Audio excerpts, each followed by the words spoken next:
है, रिकॉर्डिंग पे लगा दिया है, रिकॉर्डिंग होते रहेगा। ठीक है, तो अगर सपोज ऐसा कुछ मिस भी होता है या किसी के पास नेटवर्क किसी के एरिया में नहीं भी सही आ रहा है, तो भी रिकॉर्डिंग बाद में आपको ऐप पर ही मिल जाएगा। राइट, शुरुआत कर रहे हैं यूनिट 2 की। यूनिट 2 में कई सारे टॉपिक्स हैं जो आपको पढ़ने हैं, सिलेबस ऑलरेडी प्रोवाइडेड है, तो आपको मालूम है कि उसमें आप यूनिट 2 में क्या क्या आना है। ठीक है, बेसिकली अभी तक हमने रेप्लिकेशन वाली बात कर ली थी, जितना ट्रांसक्रिप्शन और ट्रांसलेशन की बात है वो हम सेकेंड यूनिट में करेंगे। ठीक है, तो ये यानी एक तरह से कह सकते हैं जीन एक्सप्रेशन की बात, ये सेकेंड यूनिट टॉपिक, जो सेकेंड यूनिट है वो जीन एक्सप्रेशन को कवर करती है। इससे पहले जीन एक्सप्रेशन से पहले एक टॉपिक दिया हुआ है, एक नहीं बल्कि दो टॉपिक साथ में, आज वो ही करने वाले हैं। टॉपिक का नाम है central dogma and genetic code, जो ऑलरेडी थोड़ा थोड़ा मैं बता भी चुकी हूँ। सेंट्रल डोग्मा बताया था, याद है किसी को क्या होता है? जिस वक्त डीएनए रेप्लिकेशन बता रहे थे उस वक्त भी बताया था। चलिए, खैर याद है नहीं याद है रिवीजन करते चलना, नहीं भी याद है मैं मान के चल रही हूँ कि याद नहीं है, बताती हूँ। ठीक है, सेंट्रल डोग्मा का मतलब ही है कि आपको मालूम है कि हमेशा जब भी कोई जीन एक्सप्रेस होता है तो उसमें क्या होता है कि डीएनए का वो जो प्रोसेस है वो यूजुअली यूनिडायरेक्शनल होता है। जीन एक्सप्रेशन का जो प्रोसेस है वो यूनिडायरेक्शनल होता है। ठीक है, यूनिडायरेक्शनल दैट मींस डीएनए से ऑलवेज एमआरएनए बनेगा, एमआरएनए से ऑलवेज कोई पॉलीपेप्टाइड बनेगी, वो ही पॉलीपेप्टाइड अपने 3D कंफर्मेशन में आकर के प्रोटीन बनाती है। ठीक है, और जब भी कोई पॉलीपेप्टाइड अपनी बायोलॉजिकल नेटिव फॉर्म में या नेटिव कंफर्मेशन को अटेन करती है तो वैसे ही वो फंक्शनल प्रोटीन की तरह बिहेव करने लगता है।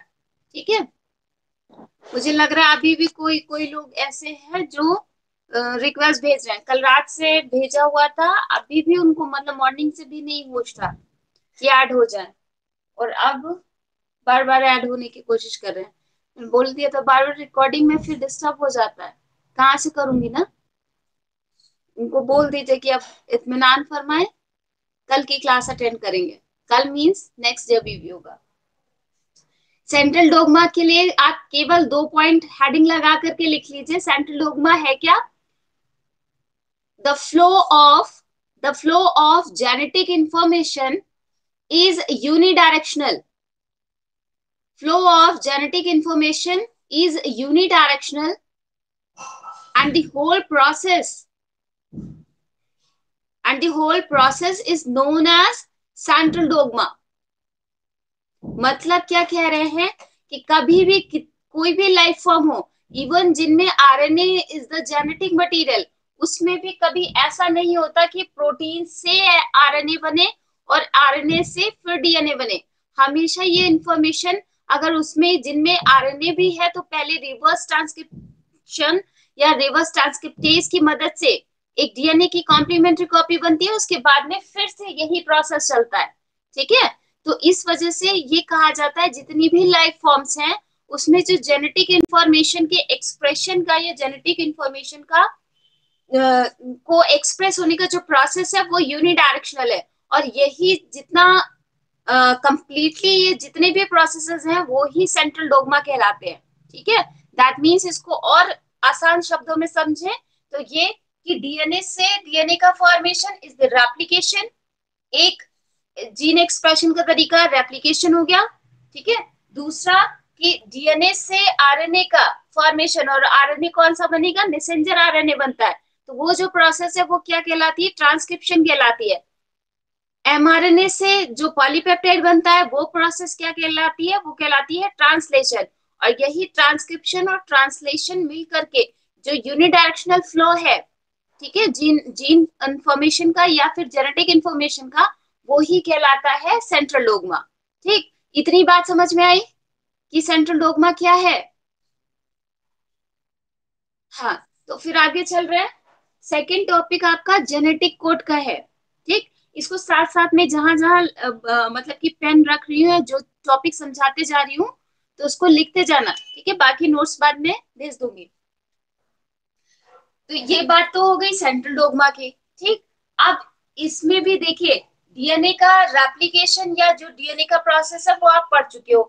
डीएनए से एमआरएनए का ट्रांसक्रिप्शन आपको नेक्स्ट, मतलब नेक्स्ट जो कमिंग लेक्चर होंगे उसमें पढ़ोगे। लेकिन उससे पहले आप ये समझो कि जीन बेसिकली क्या है। जो अब तक की जितनी इंफॉर्मेशन आपको मिली है उसके हिसाब से जीन को अगर डिफाइन करना हो तो क्या बोलोगे कि जीन बेसिकली क्या होता है, डीएनए का सेगमेंट होता है ना। तो इसको लिख सकते हैं कि this is the gene is the DNA segment, है ना। डीएनए सेगमेंट कह सकते हैं। एक और टर्म जीन से ही मिलता जुलता आता है, ठीक है, जीन के लिए ही यूज किया जाता है। वो क्या है टर्म, वो कहलाता है सिस्ट्रॉन। पहले भी सुना होगा। सिस्ट्रॉन के ही बेसिस पे मोनोसिस्ट्रॉनिक या पॉलीसिस्ट्रॉनिक जीन हो सकता है। ठीक, तो ये जो सिस्ट्रॉन है ये बेसिकली किसको रिप्रेजेंट करता है, कोई भी ऐसा कंप्लीट जीन जिसके पास या जो हेल्प करे किसी एक पर्टिकुलर पॉलीपेप्टाइड के फॉर्मेशन के लिए या उसकी सिंथेसिस के लिए रेस्पॉन्सिबल होता है। तो वो जो सेगमेंट है, वो जो कंप्लीट जीन है, वो कहलाता है सिस्ट्रॉन। ठीक है, और ये दो तरीके का हो सकता है। मैंने क्या बताया कि कोई भी ऐसा कंप्लीट जीन, और जीन बेसिकली क्या है, डीएनए का सेगमेंट। यानी कि इसको इस तरह से भी कह सकते हैं कि सिस्ट्रॉन बेसिकली क्या हुआ, वो ही डीएनए का सेगमेंट जो कि किसी एक पर्टिकुलर पॉलीपेप्टाइड को कोड करता है या उसकी इंफॉर्मेशन रखता है, जिसकी मदद से कोई पॉलीपेप्टाइड की एक कंप्लीट चेन बनती है। ठीक है, तो वो जो पोर्शन ऑफ डीएनए है वो ही, उसी को साइंटिफिक लैंग्वेज में क्या बोलते हैं, सिस्ट्रॉन। जैसे कि रेप्लिकॉन आपने पढ़ा है। What is replicon, it is the unit, यानी कि एक बार में जितना डीएनए का जो सेगमेंट है या डीएनए का फ्रेगमेंट है वो रेप्लिकेट करता है, वो कहलाता है रेप्लिकॉन। उसी तरह से ये जीन की यूनिट है, ठीक है, जिसके पास कितनी, एक कंप्लीट पॉलीपेप्टाइड की इंफॉर्मेशन कोडेड होती है। तो वो कहलाता है, वो डीएनए का हिस्सा कहलाता है क्या, सिस्ट्रॉन कहलाता है। ये दो टाइप का हो सकता है, या तो वो मोनोसिस्ट्रॉनिक होगा। मोनोसिस्ट्रॉनिक दैट मींस मोनो का मतलब ही हुआ सिंगल से। ठीक, यानी कि जब कभी सिस्ट्रॉन केवल और केवल किसी एक ही पॉलीपेप्टाइड को फॉर्म करता है। पॉलीपेप्टाइड कैसे बनेगा, पॉलीपेप्टाइड से पहले क्या बनेगा, एमआरएनए, यानी कि केवल एक एमआरएनए के बनने की इंफॉर्मेशन रखता है, तो वो सिस्ट्रॉन कहलाएगा मोनोसिस्ट्रॉनिक। अगर साथ साथ में कई पॉलीपेप्टाइड्स उससे बन रही है, एमआरएनए से फर्दर कई पॉलीपेप्टाइड्स बन रही है, वो जो डीएनए का सेगमेंट है उसके पास कई पॉलीपेप्टाइड्स की इंफॉर्मेशन है और साथ साथ में वो एग्जिस्ट कर रहा है, तो वो कहलाएगा पॉलीसिस्ट्रॉनिक। याद करने वाली क्या चीज है कि आप हमेशा ये याद रखो कि मोनोसिस्ट्रॉनिक इज फाउंड इन या इज प्रेजेंट इन यूकैरियोट्स, और polycistronic always present in prokaryotes या फिर बैक्टीरिया। इस तरह से याद रखना कि पी फॉर पॉलीसिस्ट्रॉनिक और पी फॉर प्रोकैरियोट्स। और प्रोकैरियोट्स में भी मेजरली आप क्या पढ़ते हो, बैक्टीरिया पढ़ते हो। तो जब भी पॉलीसिस्ट्रॉनिक की बात होगी तो वो किसके जेनेटिक मटेरियल की बात होगी, बैक्टीरिया के। जबकि मोनोसिस्ट्रॉनिक की जब भी बात होगी तो वो किसके किसके लिए होगा, यूकैरियोट्स के लिए। यानी कि rest of the life forms में किस तरह का डीएनए का सेगमेंट होगा, उस वहां पर मोनोसिस्ट्रॉनिक होगा। हम में, आप में, प्लांट्स में, ये वाले में मोनोसिस्ट्रॉनिक। जबकि बैक्टीरिया में जो माइक्रो ऑर्गेनिज्म होता है उनमें पॉलीसिस्ट्रॉनिक, स्पेशली बैक्टीरिया की बात हो रही है, ठीक है, उसमें पॉलीसिस्ट्रॉनिक होगा। ये बात समझ में आई, सिस्ट्रॉन क्या होता है। ठीक, आगे बढ़ रहे हो, ठीक है। अब इसके अलावा ये मैं रब भी करते जा रही हूँ, रब कर दूं थोड़ा सा ताकि स्पेस मिल जाए मुझे लिखने के लिए। नोट कर चुके हो, हाँ, चलिए ठीक है। तो ये मैं ऊपर वाला सेंट्रल डोग्मा का भी हटा रही हूँ और ये जीन वाला भी। ठीक, इम्यूनोसिस्टोनिक और पॉलीसिस्टोनिक पार्ट।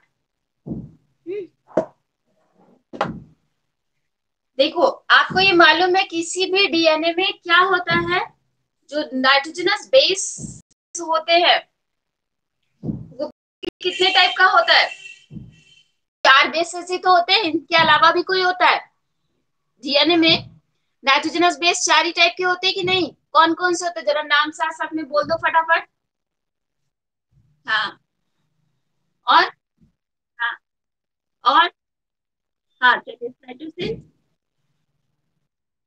हाँ, क्योंकि हम पेयर वाली बात है तो इसलिए साथ साथ में ही लिख रहा है, ठीक है। थायमिन यहाँ लिख रही हूँ, साइटोसिन यहाँ लिख रही हूँ। अब अगर ये मुझे बताओ, ये 4 टाइप बेसिस है, और इनका भी क्या 4 टाइप बेसिस, अगर केवल यही 4 बेसिस से ही बनता है ये तो सब आपको पता है, लेकिन उनका भी क्या सा सीक्वेंस बहुत ही स्पेसिफिक होगा। कौन किसके बाद रिपीट करेगा ये भी बहुत ही स्पेसिफिक होता है। इसी स्पेसिफिक सीक्वेंस के बेसिस पे ही कोई स्पेसिफिक प्रोटीन बनती है, ठीक है। इसको ऐसे समझो कि डीएनए से, क्योंकि आपको मालूम है डीएनए से पहले क्या बनेगा, एमआरएनए बनेगा, ठीक। तो एमआरएनए में कितने बेस पेयर्स होते हैं या कितने टाइप ऑफ बेसेस होते हैं। आरएनए की बात करें उसमें कितना होता है, डीएनए में तो 4 होते हैं, आरएनए में कितने होते हैं, आरएनए में भी 4 ही होते हैं, ठीक है।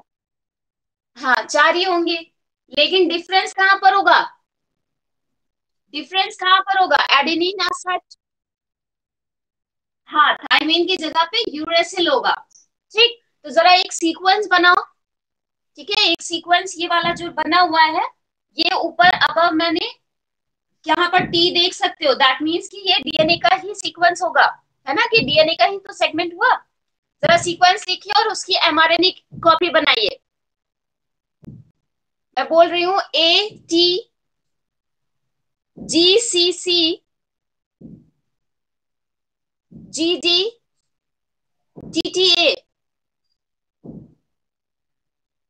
इसका एमआरएनए होगा तो क्या बनेगा। एमआरएनए में सिंपल है, कोई भी सीक्वेंसेस आप रैंडमली ले सकते हो, ठीक। तो इसमें मैं समझाना क्या चाह रही हूँ कि जब एमआरएनए, इसी डीएनए से जो एमआरएनए बनेगा उसमें केवल और केवल जहां जहां टी था उसके प्लेस पे क्या आ जाएगा, यूरेसिल आ जाएगा। और यूरेसिल की क्योंकि पेयरिंग किसके साथ होती है, ए के साथ। जब भी आप सीक्वेंस बनाओगे तो उसमें क्या आएगा, मान लीजिए फर्स्ट प्लेस पर एडेनिन था तो उसके साथ में क्या आएगा, यूरेसिल। नेक्स्ट वाला अगर मैंने टी बोला है तो उसकी पेयरिंग किसके साथ होती है, थायमिन की पेयरिंग एडेनिन के साथ ही तो होती है। हाँ, तो एमआरएनए में भी सीक्वेंस क्या आएगा, ए, है ना, मतलब कि एडेनिन आएगा। इसी तरह से कॉम्प्लीमेंट्री सीक्वेंसेस, जब आप एमआरएनए का ही यही सीक्वेंस अगर मैंने लिया है तो इसमें अबव वाले और बिलो वाले दोनों स्ट्रैंड्स में देखिए क्या फर्क है, केवल इतना कि जहां जहां ए था वहां वहां पर क्या आ गया है, यूरेसिल आ गया है, ठीक। और इस, ये तो आपको मालूम है ना कि डीएनए डबल स्ट्रैंडेड होता है, ठीक। डबल स्टैंडर्ड का ये मतलब हुआ कि अगर मैंने एक कॉपी, एक स्टैंड यहाँ पे बना रखा है और मैं ये कहूं कि यहाँ पर आप दूसरा वाला स्टैंड बनाइए, तो आप कैसे बनाते, दूसरा वाला स्टैंड शायद यही तो बनता। जरा दूसरा स्टैंड बनाइए, अगर इसका डीएनए का ही मुझे बनाना होगा तो मैं क्या लिखूंगी यहाँ, ए के साथ टी लिखूंगी, टी के सामने ए लिखूंगी, जी के सामने C, again G, G, C, A, A and T, ये लिखूंगी कि नहीं। और इसमें फर्क कहां पर है, देखो बिल्कुल कॉपी है, कॉपी, केवल यूरेसिल का अंतर है। यहाँ पर देखो ना, फर्स्ट पोजीशन पे यहाँ पे टी था, जो कॉम्प्लीमेंट्री डबल स्टैंडर्ड डीएनए है ना, उसी की ही तो कॉपी है ये वाला, केवल थायमीन की जगह पे यूरेसिल है। या ये भी कह सकते हैं जो स्पेसिफिक सीक्वेंस डीएनए के दूसरे स्ट्रैंड में था वो ही स्पेसिफिक सीक्वेंस यहाँ पर एमआरएनए में मिल रहा है। दैट मीन्स ये भी कह सकते हैं कि mRNA is the complementary copy of DNA, कह सकते हैं कि नहीं, ये बात समझ पाए। हाँ, तो अब जब मैं ये कह रही हूँ कि डीएनए का इन्हीं 4 बेस पेयर से एक स्पेसिफिक सीक्वेंस होता है, तो मैं ये भी कह सकती हूँ ना कि आरएनए में भी इन्हीं नाइट्रोजनस बेस पेयर्स का, या बेसिस का, पेयर्स नहीं, बेसिस का स्पेसिफिक सीक्वेंस होगा। और यही स्पेसिफिक सीक्वेंस फिर आगे एमआरएनए से क्या बनता है, पॉलीपेप्टाइड बनता है, ठीक है। तो यानी ये, और वो पॉलीपेप्टाइड बेसिकली क्या है, बायोकेमिस्ट्री में बता चुकी हूँ कि poly, what is a polypeptide, it is a polymer of, किसका पॉलीमर है, अमीनो एसिड्स का, है ना। तो जब हम ये कह रहे हैं कि यहाँ पर स्पेसिफिक बेस सीक्वेंसेस है या जो बेस सीक्वेंसेस उनका स्पेसिफिक सीक्वेंस है, तो हम ये भी कह सकते हैं कि जो पॉलीपेप्टाइड एमआरएनए से जो पॉलीपेप्टाइड बनेगी उसमें भी तो स्पेसिफिक सीक्वेंस होगा। किसका होगा? अमीनो एसिड का स्पेसिफिक सीक्वेंस होगा। ठीक, और यही स्पेसिफिक सीक्वेंस प्रोटीन में जाएगा जिसको फर्दर फोल्डेड होकर के प्रोटीन फॉर्म करना है। इट मे बी वो स्ट्रक्चरल प्रोटीन हो सकती है या फिर एंजाइम हो सकता है। इतनी बात समझ में आई? हाँ, तो अभी अभी ये आपको ध्यान क्या रखना है कि ये जो एमआरएनए है, इस एमआरएनए का स्पेसिफिक सीक्वेंस अमीनो एसिड में कैसे कन्वर्ट हो जाता है। ठीक है, उसके लिए जाहिर सी बात है कोई ना कोई ऐसे रीडिंग मैकेनिज्म होगी जो, या ये कहे कि इस स्पेसिफिक सीक्वेंस के पास में कोई जेनेटिक इंफॉर्मेशन कोड फॉर्म में होगी जिसको वो किस में बदल देता है? अमीनो एसिड में बदल देता है। ठीक है, और वो भी अमीनो एसिड के भी स्पेसिफिक सीक्वेंसेस में बदल लेगा। ऐसा मैं इसलिए भी कह रही हूँ क्योंकि आपको मालूम है कि यहाँ पर अगर सीक्वेंसेस इन्हीं 4 नाइट्रोजनस बेसिस का सीक्वेंस है, ठीक है, तो इनसे बनता कैसा है कि कितने अमीनो एसिड्स, क्योंकि आपको मालूम है कि स्टैंडर्ड जो अमीनो एसिड्स का नंबर है वो कितना होता है? 20 होता है कि नहीं? 20 अमीनो एसिड्स होते हैं कि नहीं? ठीक है ना, ये बात पता है। तो ये जो 20 अमीनो एसिड्स हैं, इनकी इंफॉर्मेशन थी कहाँ पे? एमआरएनए के पास थी। तो एमआरएनए में जो सीक्वेंसेस हैं, वो जो स्पेसिफिक सीक्वेंसेस हैं, वो ही कहलाते हैं जेनेटिक कोड। ठीक है, उन्हीं को जेनेटिक कोड कहते हैं। बात समझ पाए? यही जो डीएनए से आरएनए और आरएनए में जो स्पेसिफिक सीक्वेंसेस हैं वो ही पॉलीपेप्टाइड फॉर्म करते हैं। यही जो आरएनए के सीक्वेंसेस होते हैं वो बेसिकली एक कोडेड इंफॉर्मेशन में होते हैं जिन्हें जेनेटिक कोड बोलते हैं। और जेनेटिक कोड के भी कुछ स्पेसिफिक कैरेक्टरिस्टिक्स होंगे।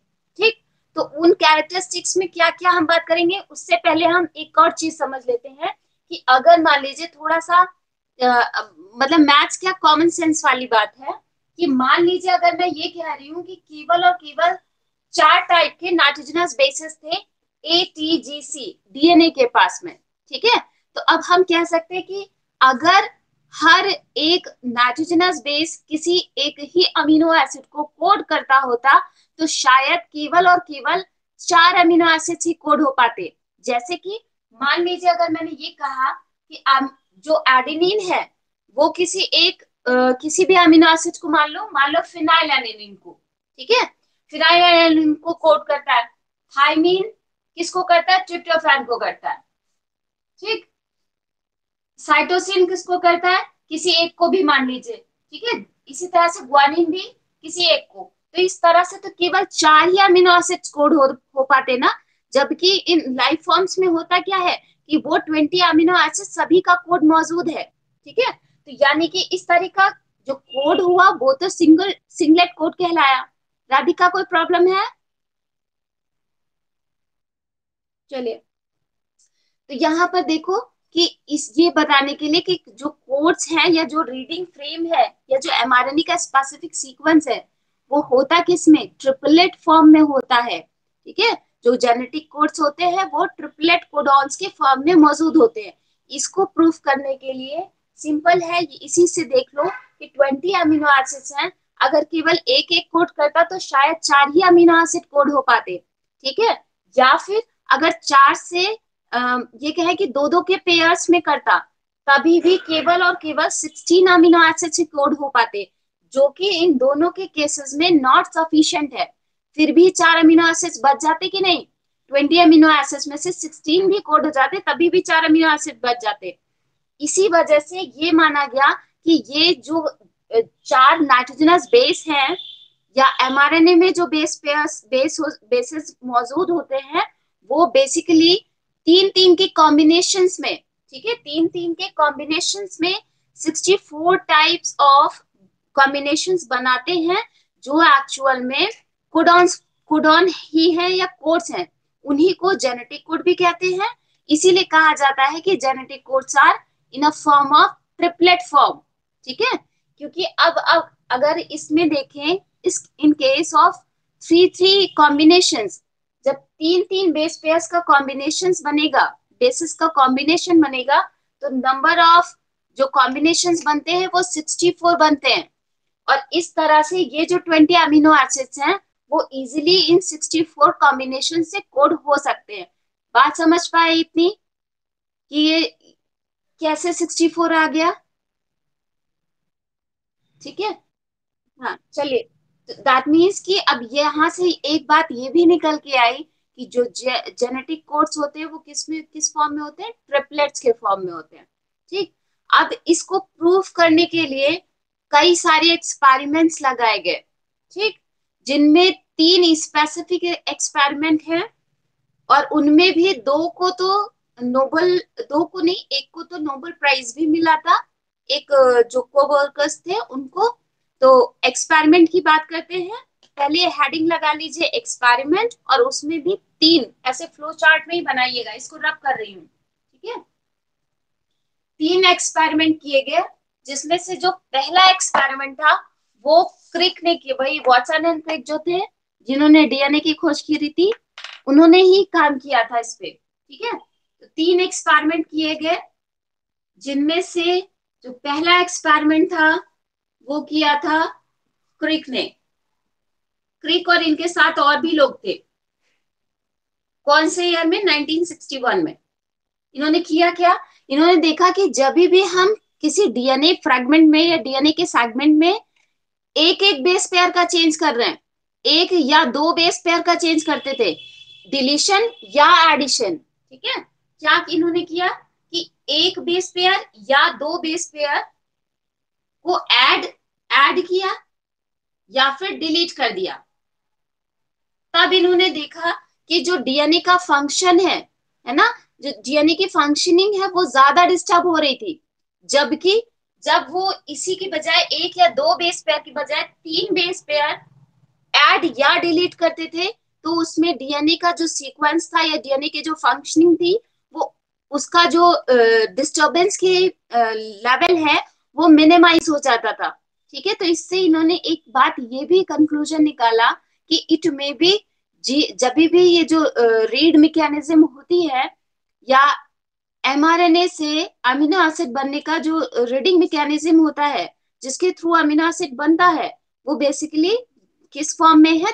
थ्री थ्री के पेयर्स में होता है। क्योंकि तब देखो, जब इन्होंने एक या दो डिलीट किया या ऐड किया तो डिस्टरबेंस हाई था, जबकि मतलब उसकी फंक्शनिंग प्रॉपर नहीं हो रही थी। जबकि तीन बेस पेयर ऐड या डिलीट करते थे फंक्शनिंग तभी भी डिस्टर्ब होती थी, लेकिन उसकी जो क्वांटिटी या उसका जो लेवल था वो क्या हो जाता था? मिनिमम हो जाता था। तो ये तो हो गया क्रिक का एक्सपेरिमेंट। ठीक है। सेकेंड एक्सपेरिमेंट जो किया गया था वो किया गया था नीरेनबर्ग के थ्रू। ठीक है। नीरेनबर्ग, इसको साथ साथ में लिखते चलना। बल्कि इसमें और भी साइंटिस्ट थे, नीरेनबर्ग, मार्शल एंड हेनी। ठीक है। इन तीनों ने किया था, और इसका ईयर था 62 है शायद, 61 ही है। ठीक है। इसके लिए इन्हें नोबेल प्राइज भी मिला था। इन्होंने एक्सपेरिमेंट में क्या किया बताती हूँ।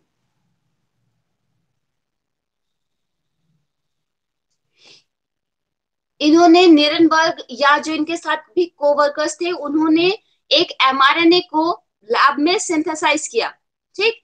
एमआरएनए को लैब में सिंथेसाइज किया, और जिसमें एमआरएनए को सिंथेसाइज किया जिसमें केवल और केवल क्या था? यूरेसिल ही था। केवल और केवल यूरेसिल ही था। ठीक। इस यूरेसिल या ये जो एमआरएनए, इन्होंने एमआरएनए का जो सॉल्यूशन बनाया या एमआरएनए जो सिंथेसाइज किया था, इसमें एक एक करके हर बार अलग अलग अमीनो एसिड्स का सॉल्यूशन ऐड करते गए। ठीक। उससे हुआ क्या कि जैसे स्पेसिफिक यानी कि 20 टाइम्स इन्होंने अमीनो एसिड्स के सॉल्यूशन को इसमें ऐड करते गए। तब इन्होंने देखा कि ये जो एमआरएनए सीक्वेंस था जिसमें केवल और केवल यूरेसिल ही बेस पेयर्स थे, वहां पर होता होता क्या था, या उस एमआरएनए से जो प्रोटीन की सिंथेसिस हुई थी या जो पॉलीपेप्टाइड बनी थी, उसमें केवल और केवल कौन सा अमीनो एसिड का सीक्वेंस था? उसमें केवल और केवल फिनाइल एनालिन था। ठीक है। फिनाइल एलानिन, ये क्या है? फिनाइल एलानिन क्या है? क्या है फिनाइल एलानिन? अमीनो एसिड है कि नहीं है, भूल गए? हाँ, अमीनो एसिड है। तो इन्होंने देखा क्यों? क्योंकि इससे फिर इन्होंने एक और कंक्लूजन निकाला, ठीक है, केवल और केवल फिनाइल एनालिन। और वो भी कोड कैसे करता था कि उनको जो सीक्वेंस मिला था वो केवल ये वाला सीक्वेंस मिला था, ठीक है, क्योंकि यूरासिली है जब और कोई है नहीं। तो यानी कि इन्होंने ये भी बताया कि ये इससे बन क्या रहा था, केवल और केवल फिनाइल एनालिन के ही अमीनो एसिड के सीक्वेंसेस मिल रहे थे, ठीक। इसके अलावा जैसे जैसे इसी तरह के इन्होंने कुछ और अल्टरनेट एक्सपेरिमेंट किए, जिसमें से इन्होंने कंक्लूजन मतलब उस एक्सपेरिमेंट का सेम एक्सपेरिमेंट यूज किया। जैसे कि यहाँ पर पॉली यू लिया था, वैसे ही किसी दूसरे के केस में पॉली सी लिया, ठीक है, या फिर पॉली ए लिया। तब इन्होंने देखा कि जब कभी ये कॉम्बिनेशन आता है तो केवल और केवल किसका, लाइसिन का फॉर्मेशन हो रहा था। लाइसिन भी एक अमीनो एसिड है, ठीक है। या फिर इन्होंने देखा कि जो जब भी ट्रिपल सी का कॉम्बिनेशन आता है तब केवल प्रोलीन बनता है, ठीक है। तो अपने एक्सपेरिमेंट से इन्होंने ये बात कंफर्म कर दी कि जब भी जेनेटिक कोड्स में या जो एमआरएनए के सीक्वेंसेस होंगे, ठीक है, उसमें जब जब भी ये यू वाला ट्रिपल ट्रिपल यू के फॉर्म में आएगा तो वो किस अमीनो एसिड को कोड करता है? वो कोड करता है ऑलवेज फिनाइल एलानिन को। तो उसी से उन्होंने कुछ रिजल्ट्स मतलब कि कुछ कंक्लूजन्स निकाले, जिसमें से पहला कंक्लूजन क्या था उसको लिख लो आप, कि one amino acid coded by one amino acid is coded by more than one codon, जो कि बाद में इसकी कैरेक्टरिस्टिक्स में भी काम आएगा। और अपने इन्हीं तरह इस तरह के एक्सपेरिमेंट से इन्होंने लगभग 50 कोडॉन्स को डिस्कवर कर लिया था, ठीक है, लगभग 50 कोडॉन्स को। और जबकि प्रेजेंट में आप कितने जानते हो? 64 कोडॉन्स होते हैं, जिसमें से भी 63 तो कोड करते हैं, 3 ऐसे ही रहते हैं जो किसी भी अमीनो एसिड को कोड नहीं करते। सॉरी 63, देखो यहाँ पे क्या लिख रही हूँ, 61 है जो अमीनो एसिड्स को कोड करते हैं, किसी न किसी अमीनो एसिड को कोड करते हैं, जबकि जो 3 है वो किसी भी अमीनो एसिड को कोड नहीं करते, और इनको क्या बोलते हैं? स्टॉप कोडॉन बोलते हैं, ठीक है। इनकी बाद में बात करेंगे। तो ये तो एक्सपेरिमेंट था निरनबर्ग का। जो थर्ड एक्सपेरिमेंट किया था वो किया था हरगोबिंद खुराना ने, ठीक है। ईयर है उनका 1964। उन्होंने भी अगेन एक जेनेटिक कोड को लैब में सिंथेसाइज किया था, ठीक है, सिंथेटिक जेनेटिक कोड्स को लैब में सिंथेसाइज किया। करा कैसे था, इसको मैं रब कर रही हूँ, स्क्रीनशॉट ले लीजिए। रब कर दूं? रब कर दूं? हाँ, चलिए। ये जो तीसरा एक्सपेरिमेंट था जो कि हरगोबिंद खुराना ने किया था, इन्होंने क्या किया कि जो एमआरएनए का सीक्वेंस लिया उसमें केवल और केवल यूजी यूजी यूजी इस तरह के ऑल्टरनेट सीक्वेंसेस रखे थे, ठीक। फिर इन्होंने इसी को, ये तो एमआरएनए के सिंथेसाइज, ये भी मतलब सिंथेटिक था। इससे जो प्रोटीन या पॉलीपेप्टाइड बनाई वो भी लैब में ही सिंथेसाइज करी थी, ठीक है। सारी कंडीशंस दे करके उन्हें, आप आर्टिफिशियल मीडिया दे करके प्रोटीन या ये कहें कि पॉलीपेप्टाइड जो बनाई इन्होंने, उसमें इन्होंने ऑब्जर्व किया कि जो सीक्वेंस ऑफ अमीनो एसिड मिला है वो हमेशा क्या आता था कि एक आता था सिस्टीन, देन वैलिन, फिर सिस्टीन, फिर वैलिन, इसी तरह का ऑल्टरनेट सीक्वेंस मिल रहा था। यानी हर बार सिस्टीन मिलता था, फिर वैलिन, फिर सिस्टीन, फिर वैलिन, सिस्टीन, वैलिन, इस तरह का अमीनो एसिड सीक्वेंस मिला, ठीक है। उससे इन्होंने कंक्लूजन ये निकाला कि ये जो सिस्टीन है, क्योंकि इससे पहले 50 मतलब 50 कोडॉन्स ऑलरेडी डिस्कवर्ड हो चुके थे, ठीक है।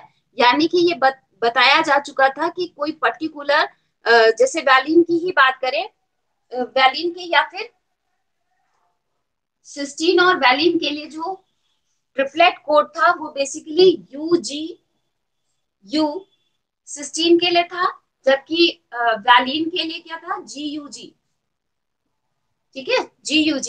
तो इन्होंने ये बताया कि हमेशा जब सिस्टीन वैलिन ऐसा कोड मिल रहा है और हमने mRNA में तो केवल UG के सीक्वेंसेस ही रखे हैं, तो इन्होंने कहा कि ये तीन तीन के कॉम्बिनेशंस में इस तरह से अमीनो एसिड्स को कोड कर रहा है, यानी कि UGU मिलकर के बनाया सिस्टीन, फिर अगेन GUG मिलकर के बनाया वैलिन, अगेन नेक्स्ट सीक्वेंसेस में उसकी मदद से क्या बना, सिस्टीन, फिर कैसे, फिर नेक्स्ट थ्री सीक्वेंसेस से क्या बना, ये अगेन वेलिन बना। इस तरह के ऑल्टरनेट सीक्वेंसेस मिले, जिनकी वजह से ये पता लगा कि फाइनली जो भी एमआरएनए होता है या जेनेटिक कोड्स होते हैं वो किस फॉर्म में होते हैं, ट्रिपलेट कोड्स के फॉर्म में होता है। ये एक्सपेरिमेंट या ये बात समझ पाए, आगे बढ़े, ये बात समझ में आई, चलिए ठीक है। लास्ट हेडिंग या लास्ट इस जेनेटिक कोड का जो टॉपिक रह गया है, this is the characteristics of genetic code. ठीक है, उसमें भी सबसे पहला तो इन एक्सपेरिमेंट से यही बात समझ में आ गई, जो कोडॉन्स होते हैं, codons in a triplet form, तो पहले लिख लीजिए यही कैरेक्टरिस्टिक्स ऑफ जेनेटिक कोड या प्रॉपर्टीज, कुछ भी पूछा जाए एक ही बात है। फर्स्ट प्रॉपर्टी क्या है कि codons are in triplet form. Triplet का मतलब क्या हुआ कि तीन तीन के फॉर्म में होंगे, तीन तीन कॉम्बिनेशंस बनाते हैं तब फॉर्म होता है। जब भी आप चार्ट भी देखोगे, हाँ जी,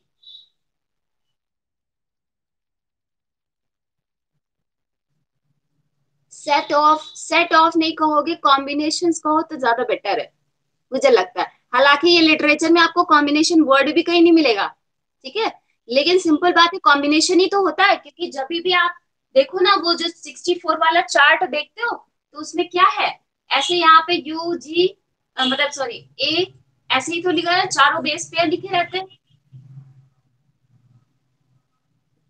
इस तरफ भी यही चार बेस पेयर लिखे रहेंगे, है ना। और यहाँ पर आप देखो तो यहाँ पर चारों चारों लिखे रहते हैं, यही साथ साथ में एक ही कॉलम में, ठीक है। और फिर इस तरह के कॉम्बिनेशन जैसे ए, ये तीन एक बन करके बना लिया, ठीक है, और वो पर्टिकुलर किस अमीनो एसिड को कोड करते हैं इस तरह से, ठीक है। तो ये क्या ट्रिपलेट के फॉर्म में होते हैं, दैट मीन्स ये तीन तीन के कॉम्बिनेशन में होंगे ऑलवेज, ठीक है। और तीन का कॉम्बिनेशन ऑफ नाइट्रोजनस बेस एक अमीनो एसिड को कोड करेगा, ठीक। तो इस तरह से सेकेंड प्रॉपर्टी आप, ट्रिपलेट वाली बात समझ में आ गई कि codons always in triplet form. Second property लिखिए, codons are never ever overlap. Never overlap का क्या मतलब है, जैसे कि मान लीजिए जो हरगोबिंद खुराना ने एक्सपेरिमेंट लगाया था, उसमें यूजी के सीक्वेंसेस लिए थे, ठीक, मान लीजिए यही सीक्वेंस था एमआरएनए में, लेकिन कभी ऐसा नहीं हुआ कि यूजीयू से एक तो सिस्टीन बना। अब हम जब इसको, या जो सिस्टम होता है वो कभी ऐसा नहीं करता कि नेक्स्ट जो अमीनो एसिड को रीड करेगा या जेनेटिक कोड को रीड करेगा वो इस जगह से कर ले, ऐसा कर ले, ऐसा नहीं होता, ठीक है। कुछ एक्सेप्शन है, या आपने वायरसेस में पढ़ रखा है, that this is the different thing, ठीक है। यूजुअली ये जो जेनेटिक कोड्स होते हैं ये कभी आपस में ओवरलैप नहीं करते हैं। दैट मीन्स कि इनकी सेकंड प्रॉपर्टी क्या हुई कि codes are, genetic codes are never, या सिंपली को genetic code is non overlapping. ये नहीं होगा कि एक UGU पढ़ा, अब सेकेंड वाला जब अमीनो एसिड को पढ़ेंगे तो UGU ही पढ़ लेंगे, ऐसा नहीं है। इसके बाद अब ये UGU यहाँ पर एक ब्रेक लगा, देन बाद GUG, जो नेक्स्ट tRNA आएगा वो GUG को ही रीड करेगा, ऐसा नहीं है कि वो वापस UGU वाले कॉम्बिनेशन में चला जाएगा। ये बात समझ पाए, ये बात समझ पाए, एक बार यस करो, ठीक है। Third third one third property क्या होती है कि जो जेनेटिक कोड्स हैं वो कॉमालेस होते हैं। कॉमालेस का मतलब क्या हुआ, यहाँ पे कोई ऐसा तो है नहीं कि कोई लिटरेचर या हैंड राइटिंग वाला सिस्टम है, ठीक है। इसका सिर्फ और सिर्फ इतना मतलब है कि दो जेनेटिक कोड्स के बीच में कोई वेस्ट नाइट्रोजनस बेस पेयर नहीं होगा, ठीक है। अननेसेसरी का वेस्ट जेनेटिक कोड या फिर वेस्ट नाइट्रोजनस बेस नहीं होते हैं, इसी को बोलते हैं कि genetic codes are commaless, right. Next property है कोडॉन्स आर नॉन एम्बिगुअस। इसका क्या मतलब है, लिख लो। नॉन कोडॉन्स आर या genetic codes are non ambiguous.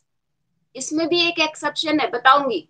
Non ambiguous का क्या मतलब होता है कि हमेशा एक codon, one codon codes for, लिख लो ऐसे, कोड्स फॉर या code only one type of amino acid, code only one type of amino acid.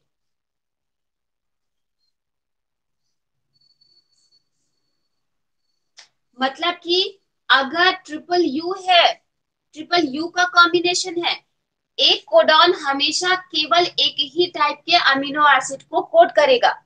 यही जो ये कैरेक्टरिस्टिक है, इसी को नॉन एम्बिगुअस कहते हैं। ऐसा नहीं है कि यहाँ पर या मुझ में तो ये ट्रिपल यू का कॉम्बिनेशन फिनाइल एलानिन बना रहा है और किसी और में पहुंचा या प्लांट्स में पहुंचा तो यही कॉम्बिनेशन किसी और को, मतलब कि फिनाइल एलानिन की जगह कुछ और बनाने लगेगा। ऐसा कभी नहीं होता, ठीक है। हमेशा एक ही जैसा रहेगा और ट्रिपल यू का कॉम्बिनेशन जब भी होगा तो वो केवल और केवल फिनाइल एलानिन ही बनाएगा। ऐसा नहीं है कि यहाँ पर इस वाली प्रोटीन में तो फिनाइल एलानिन बना रहा है, दूसरी वाली प्रोटीन में जाकर के सिस्टीन बना दे। ऐसा नहीं होता, केवल और केवल एक तरह का कॉम्बिनेशन या एक तरह का कोडॉन केवल और केवल एक तरह के ही अमीनो एसिड को कोड करता है। ये कहलाता है जेनेटिक कोड का नॉन एम्बिगुअस होना, ठीक है। इसके अलावा एक्सेप्शन में क्या है, एक्सेप्शन में है GUG। GUG अभी थोड़ी देर पहले बताया मैंने कि ये किसको कोड करता है, वैलिन को कोड करता है, ठीक है। लेकिन जब कभी ये इनिशिएशन मतलब एज अ इनिशियल कोडॉन होगा, या ये कहे कि mRNA की जो ट्रांसक्रिप्ट है उसमें फर्स्ट कोडॉन GUG ही है, तो वहां पर ये वैलिन नहीं कोड करता, वहां पर ये क्या कोड करता है, ये मीथ्योनिन कोड करता है, राइट। ये केवल एक्सेप्शन है कि एक ही कोडॉन था लेकिन वो दो दो अलग अलग कंडीशन में किस क्या दो अलग अलग अमीनो एसिड्स को कोड कर रहा है। बात समझ पाई ये केवल एक्सेप्शन है। रेस्ट ऑफ दी, हाँ, रेस्ट ऑफ दी सभी में। और ये मतलब सिस्टम को पता कैसे चलता है उसके लिए भी यहाँ पर फॉर्मल फॉर्मल मीथ्योनिन बनता है, ठीक है। उसके लिए सीक्वेंस के पास भी एक कोई स्पेसिफिक मार्क होगा जिससे पता लग जाएगा कि इसको इस बार वैलिन नहीं बनाना। पहली बात तो यही है कि अगर एमआरएनए की ट्रांसक्रिप्ट स्टार्ट ही GUG से हो रही है तो ये अल्टीमेटली नोन है कि यहाँ पर इसको वैलिन नहीं बनाना है, यहाँ पर इसको मीथ्योनिन बनाना है, ठीक है। और दूसरी बात है उसके लिए भी स्पेसिफिक सेल को कैसे पता चलता है, हमने तो आपस में कहने वाली बात नहीं तो हमने कह दिया, ठीक है। सेल को कैसे पता चलता है, वो मॉलिक्यूल्स की सहायता लेता है, केमिस्ट्री यहाँ पर लगती है, ठीक है। स्पेसिफिक स्ट्रक्चर यहाँ पे मौजूद होगा जिससे पता लग जाएगा कि इसको वैलिन नहीं बनाना है, इसको मीथ्योनिन बनाना है, ठीक। तो ये तो बात हो गई नॉन एम्बिगुअस की। नेक्स्ट वाला एक नेक्स्ट कैरेक्टर या नेक्स्ट प्रॉपर्टी कोडॉन्स की क्या होती है, 5 मिनट बाकी है जल्दी से कर लेते हैं। कि कोडॉन्स आर यूनिवर्सल। यूनिवर्सल का क्या मतलब हुआ, यूनिवर्सल का ये मतलब हुआ कि बैक्टीरिया या जितनी भी लाइफ फॉर्म्स हैं, लोअर से लोअर हो, अगर वो जिंदा है, उनमें सांसें चल रही हैं, ठीक है, या मेटाबॉलिज्म शो कर रहे हैं, तो ये साफ इंडिकेशन होगा कि जो कॉम्बिनेशंस या जो भी ट्रिपलेट कोड्स का जो सेट है वो हमारे में जैसे काम कर रहा है, सेम काइंड ऑफ वो ही बैक्टीरिया में भी काम करेगा, ठीक है। और हमेशा वही जो जो अभी मैंने बताया ना कि ट्रिपल यू का कॉम्बिनेशन होगा, तो वो ऑलवेज चाहे किसी भी लाइफ फॉर्म में हो, प्लांट में हो, बैक्टीरिया में हो, फंजाई में हो, वायरसेस में हो, वो ऑलवेज फिनाइल एलानिन ही कोड करेगा, ठीक है। तो इसी को कहते हैं कि यूनिवर्सल या यूनिवर्सिटी शो करता है, ठीक है। तो वो बेसिकली क्या है, इसीलिए कहा जाता है कि कोड्स आर यूनिवर्सल। पूरे ब्रह्मांड में, यूनिवर्स, यूनिवर्स होता है ना कि जो चीज हर जगह फॉलो हो रही है पूरे ब्रह्मांड में, वही ब्रह्मांड वाली बात है कि कोड्स आर यूनिवर्सल। ठीक है। नेक्स्ट प्रॉपर्टी एक है जो कि कहा जाता है कि जो कोडॉन्स होते हैं वो डीजेनरेसी शो करते हैं। डीजेनरेसी का क्या मतलब है, पहले लिख लो। कोड्स, कोड्स या कोडॉन शो डीजेनरेसी।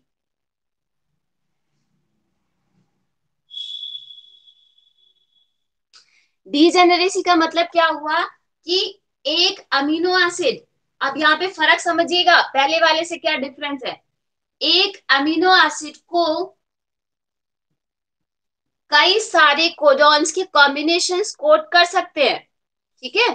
यानी कि अगर ये मैं मानू कि फिनाइल, फिनाइल एलानिन है, ठीक है, एक अमीनो एसिड है, इसको कोड करने के लिए कॉम्बिनेशन जो है वो यू यू का भी है, ठीक है, ट्रिपल यू का, या फिर ये कॉम्बिनेशन भी है, ठीक है, double U and C, cytosine का। तो ये दोनों ही किसको कोड करेंगे, ये कोड करते हैं फिनाइल एलानिन को ही। ठीक है। यानी एक कोड, कोड को, क्योंकि 64 कॉम्बिनेशन आपने तैयार किए थे और अमीनो एसिड्स कितने हैं, 20 अमीनो एसिड्स ही हैं, तो ये हो सकता है कि एक एक अमीनो एसिड को कोड करने के लिए कई सारे कॉम्बिनेशंस मौजूद हो। ठीक है, उन्हीं 64 कॉम्बिनेशंस में। तो इस तरह से इसी को बोलते हैं कि कोडॉन्स या genetic code, genetic codes are show degeneracy. ठीक है। तो डीजेनरेसी का क्या मतलब हुआ कि एक अमीनो एसिड को कोड करने के लिए more than one combination of genetic codes हो सकते हैं। ठीक, ये बात समझ में आई, ये बात समझ पाए। Last point, okay. बस एक स्टॉप कोडॉन को और लिख लीजिए। नाउ इट इज कंप्लीट, आपका एक टॉपिक कंप्लीट हो गया। बल्कि डीजेनरेसी के ही अगर एग्जांपल लिखना चाहो तो बस मैं लिस्ट भेज दूंगी, लेकिन यूजुअली 2 पॉइंट्स लिख लो कि मैक्सिमम किसके हैं, आर्जिनिन के लिए मैक्सिमम कोडॉन्स मौजूद हैं। आर्जिनिन को कोड करने के लिए, पता नहीं मेरा पेन क्यों नहीं चल रहा है, आर्जिनिन को कोड करने के लिए 6 कॉम्बिनेशन या 6 कोडॉन्स होते हैं। जबकि वैलिन के लिए लिखिए, वैलिन के लिए 4 कोडॉन्स हैं। मीथ्योनिन के लिए केवल और केवल एक है। ठीक है, एक नहीं बल्कि 2 है, लेकिन वो अलग अलग फॉर्म में। जैसे कि अगर प्रोकैरियोट्स की बात करें तो ऑलवेज उसमें मीथ्योनिन को कोड करने के लिए एयूजी ही होगा। ठीक है, मीथ्योनिन, जैसे मान लीजिए मीथ्योनिन को कोड करना है तो ऑलवेज एयूजी ही होगा, किसमें, प्रोकैरियोट्स में। और यूकैरियोट्स में यूजुअली वो जीयूजी होता है। इसी तरह से वैलिन का बता दिया, वैलिन को 4 कोडॉन कर, 4 कोड्स करते हैं और मैक्सिमम इसका ही नंबर है आर्जिनिन का।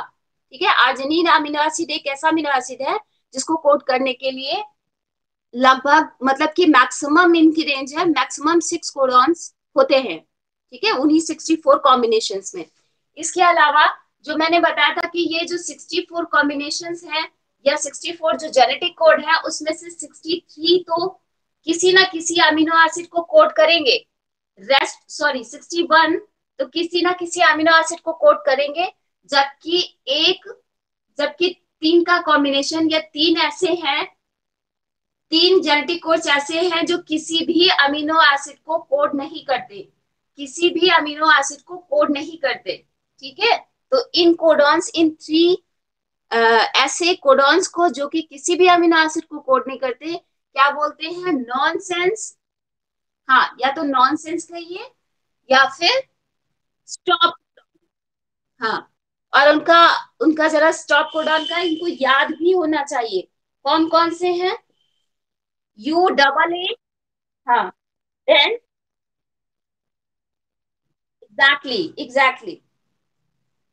ठीक है, these are the 3 stop codons जो अलग अलग पॉलीपेप्टाइड्स में, मतलब कि एमआरएनए में स्टॉप कोडॉन्स हो सकते हैं। राइट, ये किसी भी अमीनो एसिड को कोड नहीं करते। जब भी एमआरएनए को या पॉलीपेप्टाइड चेन को टर्मिनेट करना होता है तो वो इन्हीं की सहायता लेता है।